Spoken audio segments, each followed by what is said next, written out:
Eu acho que até Paulo, eu não li todas as cartas de Paulo, mas Paulo toda hora fala... Quais foram as primeiras cartas de Paulo? Vocês sabem melhor do que eu. Coríntios. Deus é Jesus. Deus é Jesus. Mas se Deus é Jesus, por que ele falava desse jeito? Rabino, se o argumento que o senhor coloca é de criticar a idolatria, nós estamos juntos. Nós somos radicalmente contra a idolatria. A idolatria não é de Deus, não é correto, nós estamos radicalmente contra isso. Jesus, eu digo, pode ser louvado, adorado, porque ele é Deus. Ele é o Deus encarnado. Se você olhar em João, no capítulo 1, verso 1, diz assim: no princípio era o Logos estava com Deus, o Logos era Deus. Esse no princípio não está aí por acaso, porque essa biografia de Jesus coloca o Logos, que é Jesus, conforme nós já vimos em João 14, lá em Gênesis 1:1.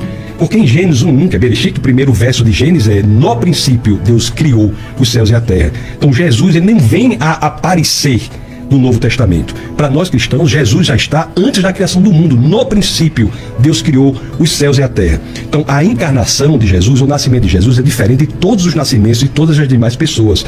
Porque Jesus não passa a existir na concepção. Ele existe antes da criação do universo. E por isso que idolatrar, adorar, louvar Jesus não é idolatria. Porque Jesus é o Deus encarnado. Então vamos fazer essa distinção, né? Tá bom. Mas eu queria que você me explicasse um fenômeno. Existe um fenômeno que acreditam em Jesus. E quando Jesus nasceu, ele não era Deus. Ninguém falava que ele era Deus. Ele era um menino especial, ele foi revelado como um Messias. Aliás, no começo nem podia falar, nunca entendo isso também. No começo ele fala, guarda em segredo, guarda em segredo. Então ele primeiro era um Messias. Nunca falavam que Jesus, quando ele nasceu, ele era filho de uma virgem concebido por Deus. Isso veio 50 anos depois. E 300 anos depois, nasce um Jesus Deus. O que eu vejo? Uma idolatria começa pequena. 300 anos? Não entendi o 300. Ele está falando do Concílio de Nicéia.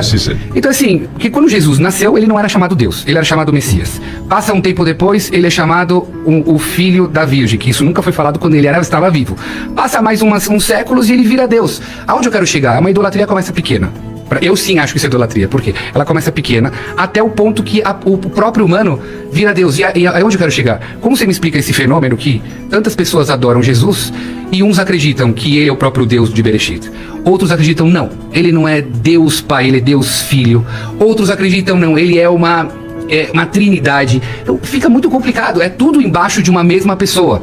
Que na minha visão é que quando uma pessoa vem e desvirtua dos caminhos do Velho, do Único Testamento, ele abre margens para pessoas acharem: eu sou Deus, eu sou filho de Deus, eu faço parte de uma trindade e tudo tal. E como você me explica isso, que o mesmo Jesus consegue criar protestantes e católicos para mim? Jesus não criou nem protestantes e Jesus não criou nem católicos. Jesus criou o caminho da salvação. Ele, por ser Deus, ele sendo filho de Deus, ele se fez filho dos homens para que nós, filhos dos homens, pudéssemos ser feitos filhos de Deus. Então, na teologia cristã, é tão importante o fato de ele ser Deus quanto o fato de ele ser homem. Ele ingressou no mundo, tabernaculou entre nós, encarnou e veio a residir, morar entre nós como homem para que pudesse, executando de maneira plena o que? Gênesis 3:21, que começou ali, e também tudo mais, né? Você vai pegar Levítico 16 e todos os elementos sacrificiais que o judeu tanto praticou, ele veio para realizar isso de forma plena. Lá em Êxodo, no capítulo 6, no verso 6 e 7, que é muito caro para o judeu, há 4 promessas ali. A primeira promessa é libertar das cargas da escravidão do Egito. A segunda promessa é libertar da própria escravidão. A terceira promessa, ele usa o verbo Gaal, que é um dos verbos mais relevantes e importantes das Escrituras. Belíssimo verbo, né, usado muito no livro de Ruth, que diz: vos resgatarei. Isso lá para Moisés em Êxodo, mas vos resgatarei com braço estendido na cruz, em poderosos atos de julgamento. Então veja que já para Moisés em Êxodo... Mas onde tem cruz lá, né, lá em Êxodo? Em poderosos atos de julgamento, tem isso. Poderosos atos de juízo. Na história da... Eu estou interpretando que é a cruz, porque na história da humanidade, o evento em que houve o maior fato de julgamento, o maior elemento de julgamento da história da humanidade é a cruz, que é quando a linha da justiça cruza a linha do amor.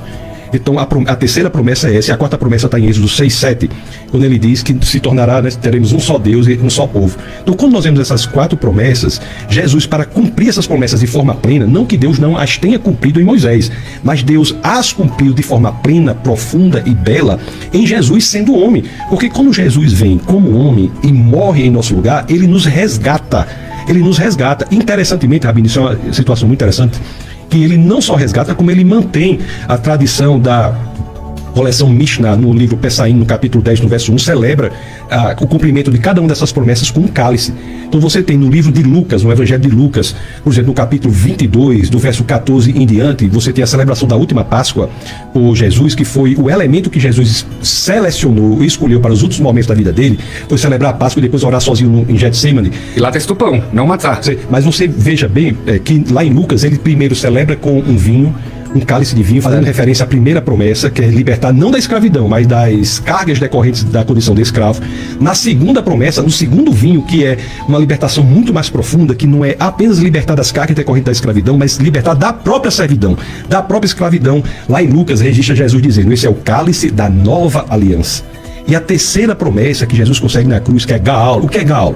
É Deus dizer assim: eu pagarei o preço que for necessário para comprar você de volta para mim, você que já era meu e foi alienado a outrem. Fazendo uma analogia perfeita com a questão das terras no livro de Ruth, por exemplo. Então Jesus vai e paga o preço que é necessário para comprar de volta para si o que já era dele e foi alienado a outrem. E é muito interessante, isso é um fato muito curioso, que nós vamos para outra biografia de Jesus, que é o Evangelho de João.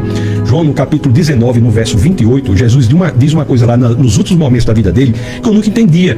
Porque ele diz assim: para que as escrituras se cumprissem. Jesus disse: tenho sede.